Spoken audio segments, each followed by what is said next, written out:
stuff. I've mentioned this a few times in previous videos and whatnot on Facebook numerous times. But when you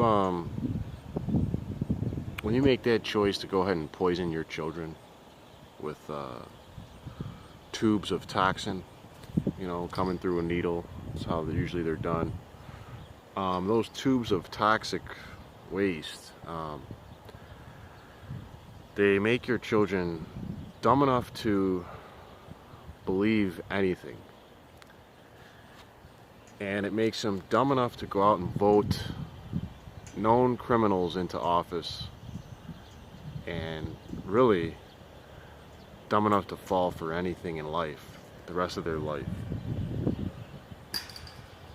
So if you just think it's going to be autism, or they'll be paralyzed, or they'll have a head the size of a watermelon, or they'll be shitting in a bag the rest of their life, also remember that they'll be dumb enough to go out and vote and believe the news and watch the news. So don't just think about making your child lame and paralyzed. They'll also be completely unable to think for themselves. Now, with the Mandela effect, is another very popular psyop. I just wanted to touch on this. Now, the book 1984 is a must-read for anyone that hasn't read it yet. Now, there's some implications that George Orwell, I believe is the author, was in on the whole you dig, basically, and the newest thing is to say everybody's in on it, which all the world's a stage, and when you look at it that way, as long as you're still acting, you're in on it. Nevertheless, there's very useful information within these books, these older books, even some of the newer books, even songs, movies, and 1984, for the correlations, for the doorways, the pathways that will open up in your mind, and it will allow you to make correlations to the modern day concerning mind control and the overall plan of those behind the scenes. So for that reason, it's a must read, and it's a quick read. It's an entertaining book. It's a very short book, but it's filled with information, written as fiction, but ironically it's more historically accurate than modern day books written as history books. With that being said, it directly relates to the Mandela effect, in my understanding of it through my own analysis when I've looked at this phenomenon, which I just recently looked into. Apparently people have heard about the Mandela effect for a while. My buddy told me about it, and I just laughed it off. I'm still don't agree with its main interpretation and the way it's described, the way it's being pushed to the population. But I laughed at it. But then, when I looked closer, I wanted to see, why would a person believe this? What would cause them to give this any thought? And I could see then what it was a combination of people's memory playing tricks on them.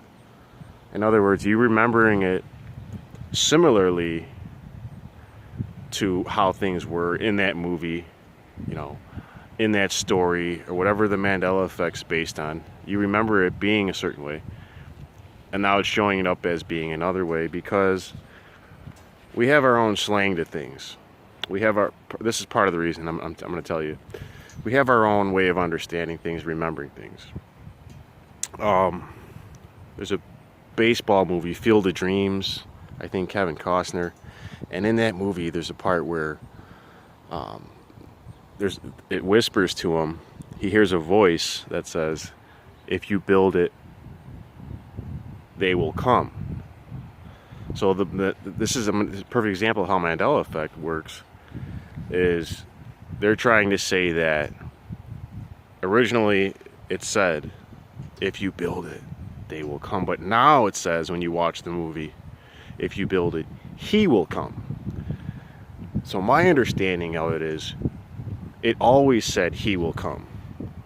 What we did, we put in our own way of remembering it. They will come, because that's how it relates to sports. You know, as a child, you know, if you build it, they will come. You know, we would kind of reminisce on, you know, going out to the baseball field or whatever it would relate to. But if you build it, they will come, meaning, you know, they will come to watch you. They will come to watch the ball game. You know, so we automatically filled in the blanks, even though the movie originally, if you build it, he will come, right?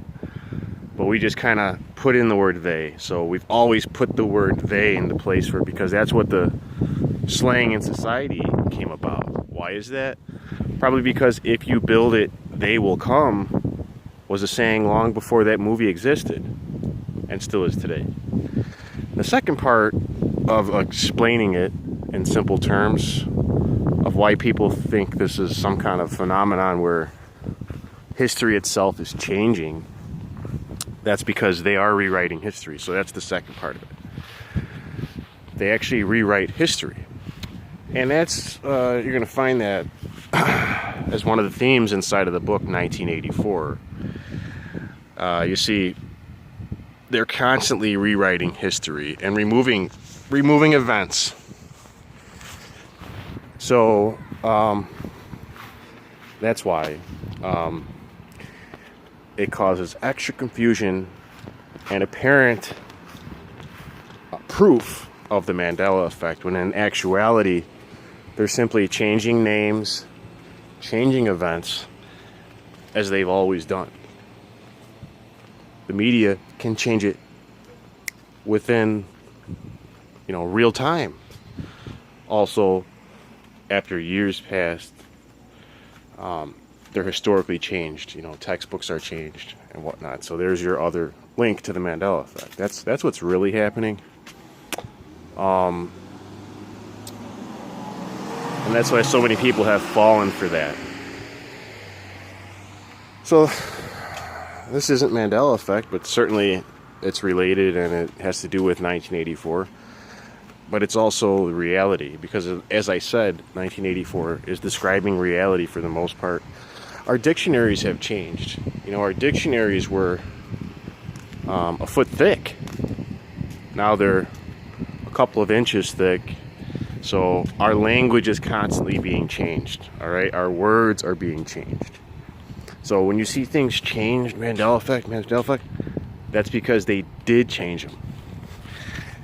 They're constantly changing our language, making words, giving us fewer and fewer words, smaller and smaller definitions.